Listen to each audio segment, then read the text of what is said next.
Complex, আমাদের জেলার যে সদর হাসপাতাল বলে মোটামুটি খুব উন্নত, কথা ঠিক না? সদর হাসপাতালের একেবারে চিকিৎসা ব্যবস্থা, বেডগুলো এত উন্নত, উন্নতের ঠেলায় রুগী গেলে 50% ভালো হয়ে যায়।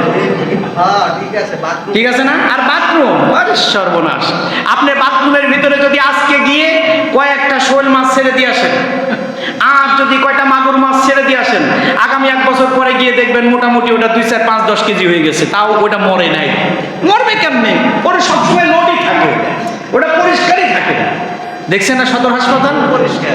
হেলথ কার্ড দিবে আমাদেরকে জুজুর কার্ড দেখায়। হেলথ কার্ড মানে কি? আপনার যাবতীয় তথ্যগুলো গভর্নমেন্টের কাছে থাকবে কিনা? আপনি ডায়াবেটিসের রোগী কিনে এটা গভর্নমেন্ট দেখবে। চ্যানেলটি সাবস্ক্রাইব করে আমাদের সঙ্গেই থাকুন। কি করবে? দেখবে। আর ডায়াবেটিসের রোগী হলে আপনি যদি বিদেশ যাইতে চান, আপনি হেলথে ওখানে বাধা, আপনার আর বিদেশি যাইতে দিবে না। এই হচ্ছে পরিকল্পনা। আমাদের দেশের রাষ্ট্রপতিরা যারা আসবে সামনে রাষ্ট্রের দায়িত্বে, তারা পরিকল্পনা নেয়। এদেশের মানুষগুলো সোনার মানুষ,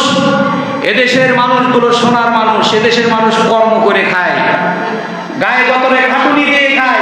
এদেশের মানুষ এমনিতেই সুস্থ আছে, কিচ্ছু করা লাগবে না। এদেশ থেকে খালি দুর্নীতিটা তুলে দাও, খালি দুর্নীতিটা উঠে দেয়।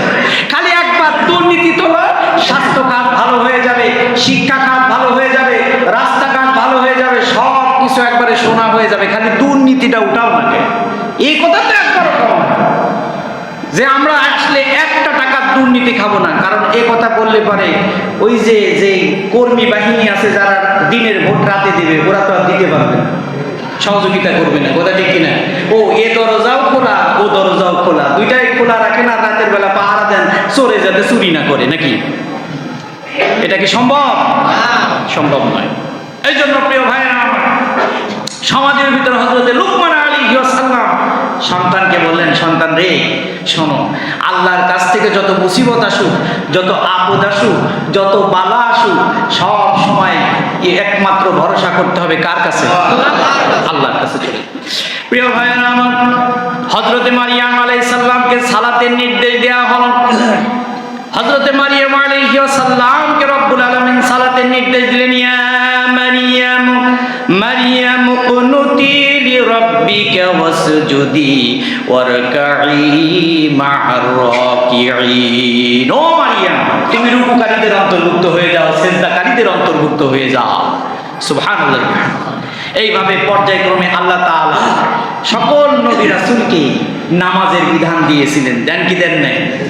এখন আমার নবীকে দিলেন 50 ওয়াক্ত নামাজ। কয় ওয়াক্ত নামাজ? 50 ওয়াক্ত নামাজ দিলেন। রাসূলুল্লাহ সাল্লাল্লাহু আলাইহি ওয়াসাল্লাম। আর 3 নাম্বার ঘটনাটা, হাদিয়াটা একটু পরে বলি, আগে 2 নাম্বারের ঘটনা বলে নি। রাসূলুল্লাহ যখন মুসা আলাইহি ওয়াসাল্লাম 6ষ্ঠ আসমানে আসলেন, আসার পরে মুসা আলাইহি ওয়াসাল্লাম বললেন, আল্লাহর হাবিব, আল্লাহ আপনাকে কি দিলেন হাদিয়া? রাসূলুল্লাহ বললেন 50 ওয়াক্ত নামাজ দিয়েছেন। কয় ওয়াক্ত নামাজ?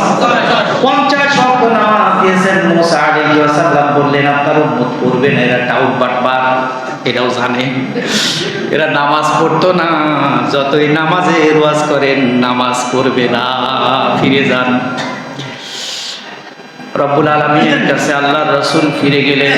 যাওয়ার পরে বললেন, ইয়া রাব্বাল আলামিন, আমার উম্মতের উপরে বোঝা হয়ে যায়, একটু কমায় দেন। আল্লাহ 5 ওয়াক্ত নামাজ কমাইলেন। কয় ওয়াক্ত? 5 ওয়াক্ত নামাজ কমাইলেন। থাকলো কত ওয়াক্ত? 45 ওয়াক্ত। আল্লাহর নবী ফিরে আসলেন 6ষ্ঠ আসমানে। মুসা আলাইহিস সালাম বললেন, আল্লাহর হাবিব, আল্লাহ কি আপনার দরখাস্ত কবুল করেছে?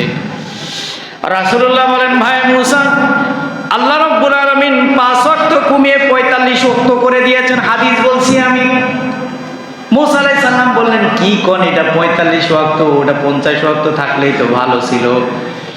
বলে, আবার আপনি ফিরে যান। আল্লাহর নবী এমন করতে করতে 9 বার গিয়েছেন। কয়বার? 5 নং 45 ওয়াক্ত নামাজ কমাইয়া 5 ওয়াক্ত নামাজ নিয়েছেন। রব্বুল আলামিন রাসূলকে বলেন, রাসূল, আমার নির্দেশের কোনো পরিবর্তন হয় না। আমি 50 ওয়াক্তই ফরজ করেছি, আমার নির্দেশের কোনো পরিবর্তন হয় না। আপনার উম্মত যদি 5 ওয়াক্ত নামাজ যথাযথভাবে পড়ে, আমি আল্লাহ 50 ওয়াক্ত নামাজ আদায়ের সওয়াব দান করে দিব।